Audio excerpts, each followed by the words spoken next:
Con 17 minutos, y fíjese usted, estimado Radio Escucha, la nueva faceta de la esclavitud en este pleno siglo XXI, la trata de personas, es decir, el tráfico de personas, la imposición de la voluntad sobre otras personas, el secuestro de otras personas, el arrancarles la libertad o la salud, etcétera, etcétera, aún en contra de su voluntad, en fin.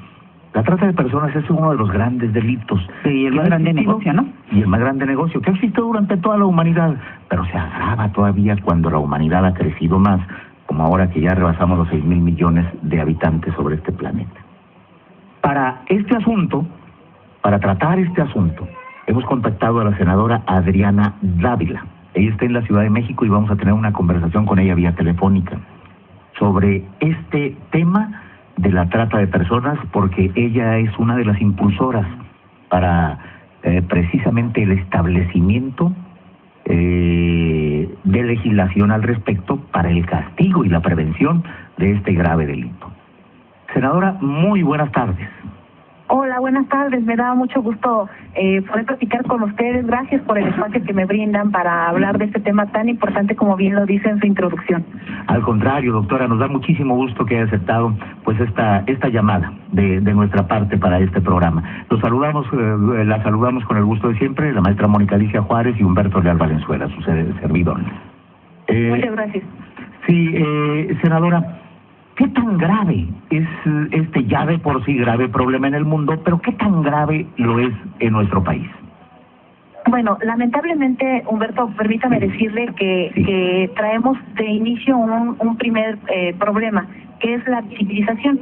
Sí. Se ha planteado mucho en distintos medios como un asunto básicamente solo de explotación sexual, es decir, de la trata con fines de explotación sexual, y se ha visibilizado solo así en el país, ¿no? Sí.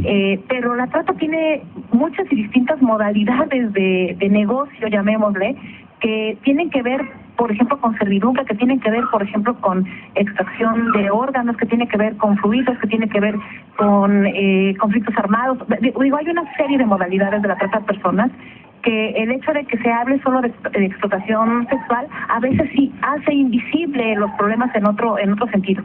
No tenemos cifras concretas, ese es un grave problema, porque primero poco se denuncia y segundo, en el país no existe un sistema nacional de información que nos diga cuántas personas son víctimas de este delito. Hay cálculos de distintas organizaciones de más de 20,000 personas en México, pero la verdad es que yo creo que esas cifras son menores y son, la verdad, no reales, porque hay, por ser un delito que se persigue de oficio y por ser un delito que tiene que verse a través de los operativos, pues obviamente pocas personas se atreven a denunciar, y en los operativos se llega a detener a 1, 2, 3 tratantes a veces, con 1, 2 o 3 víctimas que lamentablemente a veces no se atreven a declarar por distintos motivos, ¿no? Entre ellos, por supuesto, el miedo. Segundo, porque no saben si de verdad están tratadas. No, el tema de trata de personas es muy difícil y complejo de entender, porque no se entiende el tema con toda certeza. No es como si encontráramos a alguien traficando con drogas, que la droga está ahí, o con armas, que las armas están ahí, ¿no? Esto es de seres humanos. Adriana, tenemos un documento muy importante acerca de los 20 aspectos relevantes de la iniciativa de reforma a la Ley General contra la Trata de Personas. Un documento muy importante que visibiliza, que aclara. ¿Qué sigue después de esto? Mónica, muchas gracias. Fíjese que nosotros esperamos ya poder dictaminar esta iniciativa, que es la iniciativa que se ha firmado por el mayor número de senadores o de legisladores en su totalidad. Estamos hablando de más de 70. Eso implica que prácticamente el 50% de los senadores firmó esta iniciativa de todos los partidos políticos. Esperamos ya pasar su dictamen y que la Cámara de Diputados haga lo conducente, revise los documentos, que haga las modificaciones o las observaciones que tenga que hacer, y pues podamos ya hacer este marco jurídico aplicable y que sea una forma de facilitar a los operadores de la ley, pues obviamente que sí se detenga a los delincuentes, y que se tengan en la cárcel. Yo debo decir que no dejamos de reconocer, Mónica, el esfuerzo que hicieron otras legislaturas, concretamente la legislatura pasada, en impulsar una ley general contra la trata de personas, porque sería tanto como decir que estamos empezando de cero. No es así, hay un gran trabajo ya que se ha hecho, pero la ley actual tiene algunas deficiencias que nosotros estamos intentando desde hace un año empezar a resolver y generar pues mejores condiciones, ¿no? Entre ellos, lo que platicaba hace ratito y que lo hace muy bien Humberto en su introducción, de las modalidades que hay, ¿no? Por ejemplo, hoy ya se establece en la ley, en la propuesta que hicimos, el nacimiento de un niño y separación de su madre, niños de primera infancia, de 0 a 6 años, que no pueden, por supuesto, declarar, ¿no? Ellos no pueden declarar. Ya se prevé en esta ley el alistamiento de niños en conflictos armados. Ya se prevé la extracción de fluidos o líquidos corporales, el matrimonio con fines de procreación, que eso como un uso y costumbre de varias comunidades, ¿no? Ya se ve el tema de la servidumbre costumbrista o también se elimina dentro de la ley que está actualmente que a fuerza tenga que acreditarse que el tratante está persiguiendo un fin económico. Ya sabemos que hay un fin económico, pero acreditar que el fin económico es lo único que mueve un tratante es un aspecto sumamente complicado. Entonces nosotros ya queremos que no necesariamente tenga que acreditarse el tema con fin económico. El simple hecho de que haya explotación de un ser humano por otro tiene que generar un castigo. Adriana, ¿cómo podríamos configurar, por ejemplo, el delito en el matrimonio con fines de procreación? Cuando, bueno, sabemos en el pasado, por ejemplo, en el medioevo y en épocas muchísimo más recientes y en algunas comunidades de nuestro país todavía actualmente, donde se pactan los matrimonios entre los padres de uno y otro cónyuge. Sí, y pudiera parecer incluso, lo digo Humberto, que pudiera ser que es del siglo pasado, ¿no? Que eso no existe, y habrá gente que diga, ay, claro que no, ¿y quién se va a casar a fuerza con eso, no? ¿A quién van a obligar? Claro que existe en las comunidades, existe en muchos lugares, en las ciudades, en las grandes ciudades. A veces este tema es como la pobreza, que deja de verse y se percibe que son en las zonas rurales. No, en las zonas urbanas, en esa magnitud, inmensidad, existen este tipo de circunstancias, pero obviamente tenemos que, fíjate, para poder acreditar este tipo de cosas que me dices, nosotros estamos previendo en la ley hoy que haya un tiempo de reflexión de quien denuncia. ¿A qué me refiero? Cuando se rescata una víctima en condiciones, llámese en este ejemplo que tú pones, pues no sí puedo hablar de tú, ¿verdad? Sí, claro. Ay, gracias, claro, Adriana.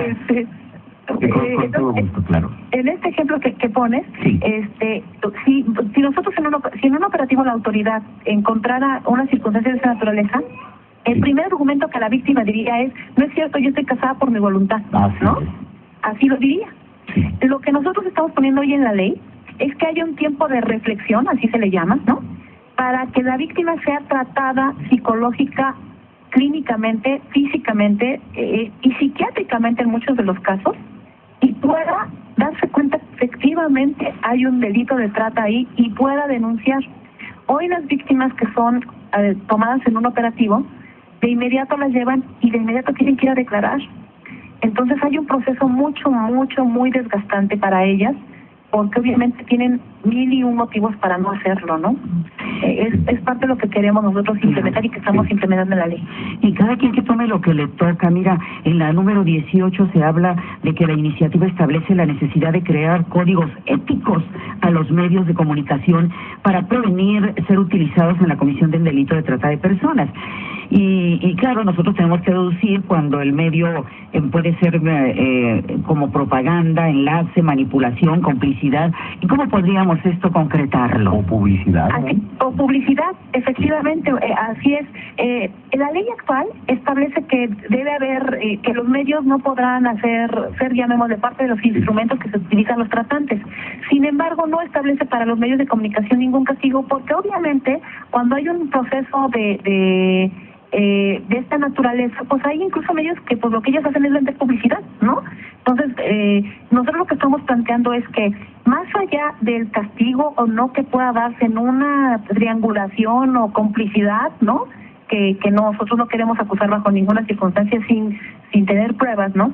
puedan los medios de comunicación saber que éticamente tienen algunas prohibiciones. Por ejemplo, si se están Sí, bueno, Adriana. Pues se nos fue. Ay, desafortunadamente perdimos la llamada. Bueno, vamos a aprovechar mientras... sí, Adriana. ¿Me escuchan? ¿Me escuchan? Sí. Mira, vamos aprovechando esta pequeñísima pausa para hacer una pausa comercial por acá y enseguida volvemos. Adriana, ¿qué te parece? Muchas gracias, Alberto, claro que sí. Le recordamos, estamos conversando con la senadora Adriana Dávila acerca de el delito de la trata de personas, su existencia en nuestro país y bueno, la posible reglamentación en una iniciativa de ley que se está analizando allá en el Poder Legislativo. Vamos a una pausa, enseguida volvemos.